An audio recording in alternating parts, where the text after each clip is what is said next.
क्या आपने कभी अपनी जिंदगी में हार के बाद आत्महत्या के विचारों को महसूस किया है? क्या कभी ऐसा हुआ है कि आपने सब कुछ खो दिया हो और आपको लगता हो अब शायद कुछ नहीं बचा? क्या आप जानते हैं कि शेयर बाजार सिर्फ पैसे का खेल नहीं बल्कि आत्मविश्वास, मानसिकता भी संघर्ष है? आज मैं आपको एक ऐसे आदमी की कहानी बताने जा रहा हूँ जिसने शेयर बाजार में अपने लाखों रुपये गवा दिए। वो आदमी कहाँ था और कहाँ पहुंच गया? क्या उसने कभी हार मान ली? क्या उसने आत्महत्या का रास्ता चुना था या फिर वो उस घने अंधेरे से बाहर निकलकर नया उजाला पाया? ये कहानी है 32 वर्ष के युवा राजेश की, जो एक छोटे शहर कानपुर का साधारण परिवार वाला इंसान था। शादीशुदा, 2 बच्चों का पिता और एक प्राइवेट कंपनी में अकाउंटेंट के पद पर काम करने वाला।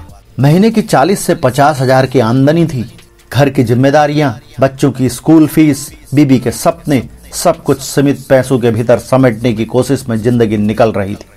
राजेश स्वभाव से शांत था, लेकिन भीतर ही भीतर बेचैन रहने वाला इंसान था। उसे लगता था कि कुछ छूट रहा है, कुछ और करना चाहिए, कुछ बड़ा। एक दिन बाजार में राजेश की अपने पुराने दोस्त अमित से मुलाकात हो गई। अमित अब शेयर मार्केट में एक्टिव ट्रेडर बन चुका था। अमित ने राजेश से कहा, भाई अब तो मोबाइल से पैसा बनता है, मैं महीने का 20-25 हजार एक्स्ट्रा कमा रहा हूँ बस चार्ट्स देखकर। राजेश के मन में एक हलचल होने लगी। उस रात बच्चों के सो जाने के बाद उसने गूगल पर टाइप किया how to start in stock market, और वो दिन आया जब राजेश ने शेयर बाजार में पैसे लगाना शुरू कर दिया। शुरुआत में उसने छोटे पैमाने पर निवेश किया था। जब राजेश ने अपना मुनाफा देखा तो स्क्रीन पर हरे रंग की उस चमक ने उसके दिमाग में डोपामिन नाम का एक केमिकल रिलीज किया। डोपामिन हमारे दिमाग का रिवार्ड सिस्टम है। जब हमें कोई खुशी मिलती है, कोई सफलता मिलती है या कुछ नया और रोमांचक अनुभव होता है, डोपामिन रिलीज होता है। यह हमें अच्छा महसूस कराता है और बार बार वही काम करने के लिए प्रेरित करता है। उस पहली कमाई की खुशी ने उसके अंदर एक मधुसी पैदा की। उसे लगा मैं भी कर सकता हूँ, मैं कुछ बड़ा बन सकता हूँ, और यहीं से शुरू हुआ उसका जुनून, जो धीरे धीरे लत बन गया। धीरे धीरे यह नया शौक एक जुनून बन गया था। ऑफिस से आते ही वह चार्ट्स पर घंटों बैठा रहता। घर में अब वह पहले जैसा हंसमुख नहीं रहा।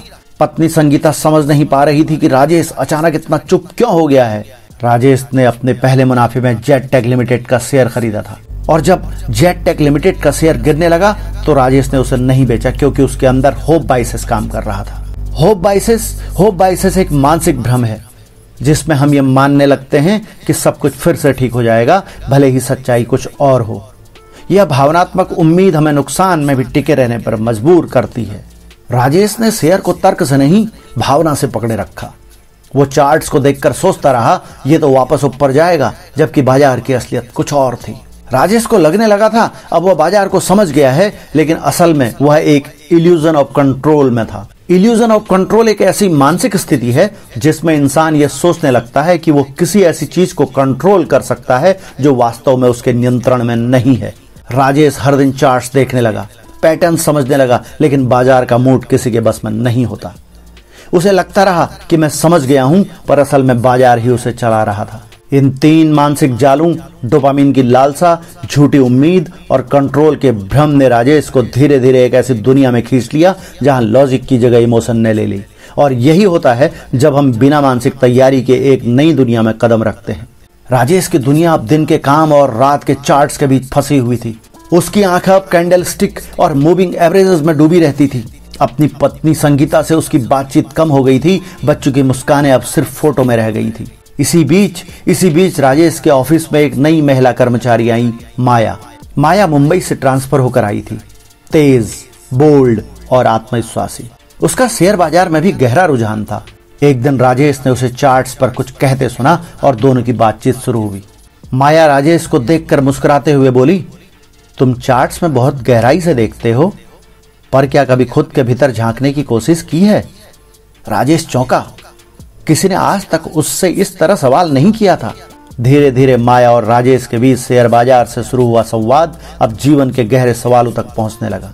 एक दिन माया ने राजेश से कहा, तुम किसी शेयर को इसलिए नहीं पकड़ते क्योंकि वो अच्छा है, बल्कि इसलिए क्योंकि तुमने उसमें अपनी उम्मीदें और अपनी पहचान जोड़ दी हैं। राजेश ने उसकी आंखों में देखा और चुप रह गया। उसे पहली बार एहसास हुआ कि वो स्टॉक को नहीं पकड़ रहा है, बल्कि अपनी उम्मीदों और अपने डर को पकड़कर बैठा था। यही उसने लॉस एवर्जन को समझा। यानी इंसान को फायदा मिलने की खुशी से ज्यादा नुकसान होने का डर सताता है। इसी डर में फंसकर वो कई बार गलत फैसले लेता है, न नुकसान को स्वीकार कर पाता है, न सही समय पर आगे बढ़ पाता है। माया की बातें उसके दिल को छूने लगी। उसमें एक गहराई थी, एक सुकून था जो उसे अपने घर में नहीं मिलता था। राजेश अब माया की ओर आकर्षित होने लगा था, लेकिन जब वो रात को अपने बच्चों को सोता देखता तो भीतर से टूटने लगता। उसके अंदर एक जंग छिड़ गई थी, एक तरफ माया के साथ बिताए पलों का सुख, दूसरी तरफ अपने परिवार के प्रति जिम्मेदारी का बोझ। यही था कॉग्निटिव डिसोनेंस, जब इंसान दो विरोधी भावनाओं में उलझ जाता है, दोनों को साथ लेकर जीने की कोशिश करता है पर भीतर ही भीतर घुलता जाता है। माया ने राजेश से कहा, बाजार और रिश्ते दोनों को समय देना पड़ता है, लेकिन सबसे ज्यादा जरूरी होता है खुद से ईमानदारी, वरना न ट्रेडिंग बचेगी न तुम। राजेश यह सुनकर देर तक शांत रहा। शायद पहली बार किसी ने उसे उसके ही शब्दों में समझाया था, लेकिन अब बहुत कुछ उलझ चुका था। मन, पैसा, रिश्ते और मोह। राजेश की ट्रेडिंग अब शौक नहीं, एक आदत बन चुकी थी। वह सुबह सुबह उठते ही चार्ट्स देखने लगता, ऑफिस में भी काम से ज्यादा बाजार की चाल का हिसाब करता। परिवार के साथ बिताए जाने वाले पल अब नोटिफिकेशन की घंटियों में गुम हो चुके थे। एक दिन राजेश ने एक टिप सुनी, एलाइन ग्रोथ टेक्नोलॉजी में बड़ा ब्रेकआउट आने वाला है। माया ने उसे आगाह किया था, राजेश ये शेयर बाजार है, यहाँ भरोसे से ज्यादा खुद पर कंट्रोल जरूरी है। लेकिन लालच ने उस चेतावनी को अनसुना करवा दिया। उसने अपनी बचत के साथ साथ बच्चों के एजुकेशन फंड और बीबी के गहने बेचकर भी उस स्टॉक में लगा दिए थे। पहले कुछ दिन शेयर ऊपर गया, हर दिन वो खुद को विजेता समझने लगा। मैं कुछ अलग कर रहा हूं, मैं जल्द ही इस छोटे शहर से निकल जाऊंगा, उसने माया से कहा। माया ने राजेश की आंखों में देखकर पूछा, क्या तुम डर से दूर भाग रहे हो या खुद को साबित करने की कोशिश कर रहे हो? राजेश को ये बात चुभी। ये सवाल उसके भीतर बैठी उस अधूरी इच्छा को छू गया था जो बचपन से उसके मन में पल रही थी, कुछ बनने की, कुछ दिखाने की, सिर्फ अपनी बीवी या बच्चों के लिए नहीं बल्कि खुद के लिए। लेकिन अगले हफ्ते शेयर धड़ाम से गिर गया।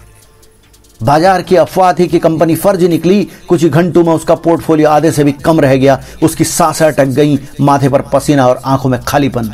वो रात शायद उसकी जिंदगी की सबसे लंबी रात थी। उसने चार्ट्स बंद कर दिए, मोबाइल साइलेंट किया और बाहर निकल गया। पहली बार उसने खुद को आईने में देखा, थका हुआ, टूटा हुआ और खोखला।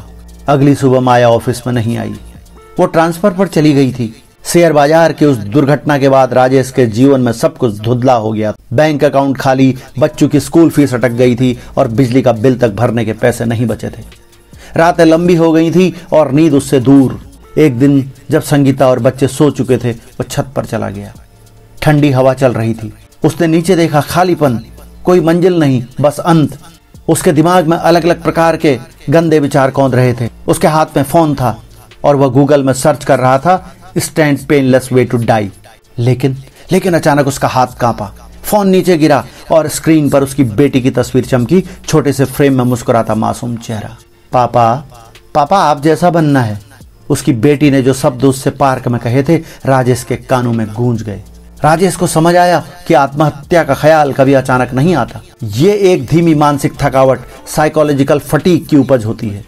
वो समझ गया कि वो अकेला नहीं, उसका परिवार, उसकी जिम्मेदारी और खुद उसका जीवन उससे सवाल कर रहा है। क्या तुम सच में सब कुछ खत्म करना चाहते हो या बस दर्द से भागना चाहते हो? उस रात उसने पहली बार एक मानसिक स्वास्थ्य हेल्पलाइन पर कॉल किया। फोन उठाने वाली महिला ने कहा, तुम टूटे हो लेकिन खत्म नहीं, और जहां टूटन है वहीं से पुनर्निर्माण शुरू होता है। अगले दिन उसने बच्चों को स्कूल छोड़ा और खुद एक मनोचिकित्सक के पास गया।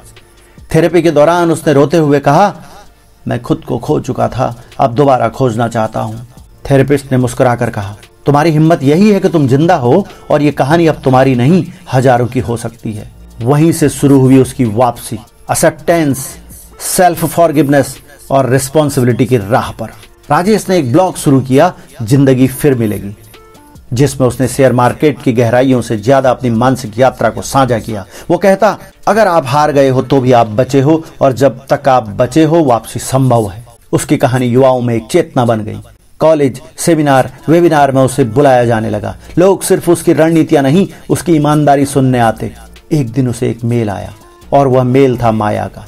माया ने लिखा था, तुम्हारी कहानी अब एक आशा बन गई है, मुझे गर्व है कि मैंने तुम्हें पहचाना था। राजेश ने जवाब में लिखा, मुझे खुद को पहचानने में देर लगी, लेकिन अब जब पहचान लिया है तो खोऊंगा नहीं।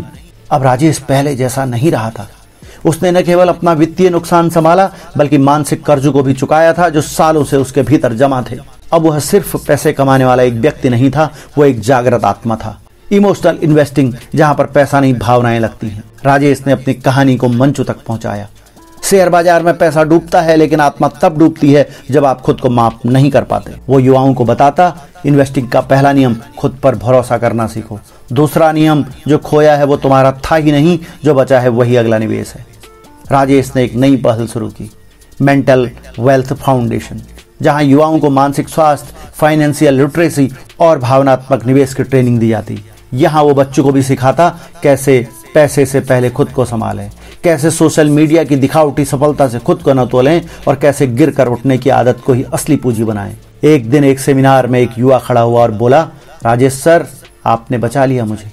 जब मैं कूदने जा रहा था उसी दिन आपका वीडियो देखा था, अब मैं खुद दूसरों को रोकता हूँ। राजेश की आंखें नम हो गई। उसने सिर्फ इतना कहा, तुमने खुद को बचाया, मैं तो बस आवाज था, लेकिन अब तुम भी किसी की आवाज बनो। राजेश की पत्नी संगीता अब राजेश के साथ मेंटल वेल्थ फाउंडेशन की को फाउंडर बन चुकी है।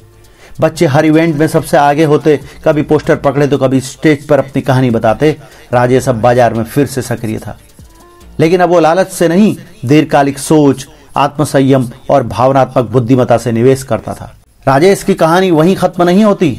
उसकी कहानी उन लोगों में जिंदा है जो कभी खुद से टूट गए थे और आज फिर से जुड़ने की कोशिश कर रहे हैं। जिंदगी एक शेयर की तरह है, कभी गिरती है कभी चढ़ती है, लेकिन असली सफलता वो नहीं जो चार्ट में दिखे, असली सफलता वो है जो मन के ग्राफ में ऊपर जाती जाए। राजेश ने जो खो दिया उसे फिर से पाया और अब वो दूसरों को सिखा रहा है कि हार कोई अंत नहीं बल्कि एक नया अध्याय हो सकता है।